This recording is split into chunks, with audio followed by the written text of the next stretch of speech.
Can I just make a point that Barry said there about the grandparents or extended family?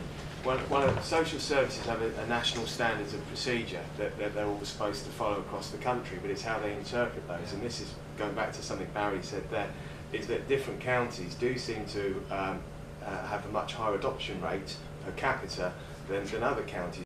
Seem to be very good. My experience when I was involved with pain is that there were certain areas of the country where we seem to get a high number of calls and none from others, although our website and the things that we've done were national. And one of the things you talk about extended family, if care proceedings begin at all, the first thing that local authority is supposed to look at is the extended family, brothers, sisters, grandparents and so on.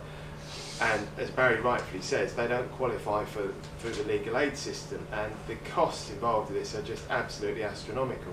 But before that gets to actually them being involved in court, they have to be allowed to be made party to proceedings.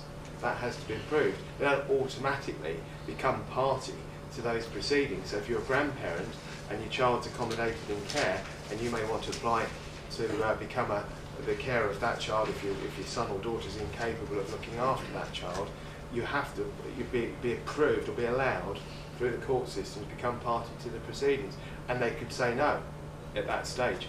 And there's the issues over contact arrangements for them to see their children. We used to get this quite a lot with grandparents, very frustrated and very upset the way they were being treated. And something that Eric Pickles said about the allegations that are made, they seem to make they use these very emotive words. Now, in my own case, if you read what they wrote about me, I've got no redeeming features at all. So in theory, I must be worse than Hitler, because even he had redeeming features. They use such derogatory tones about you that with no foundation or no evidence.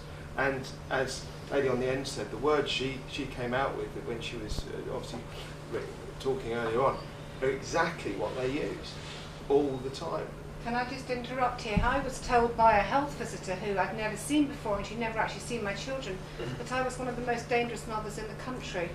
In actual fact, my children are now under Great Ormond Street with blood clotting abnormalities, of which 1% of the population have. So there must be plenty of other children out there that have been taken away. In actual fact, they've got something wrong with them. It doesn't need treating, it just means that my children bruise quite easily. But that has a very, very long-term effect. I can't take my children to a local council pool anymore. There's seen a bruise on them, there's child protection officers and social services there again. Thankfully, we've got a lady that lives in the Cotswolds who opens her private swimming pool, but it has a very long-term effect for a family.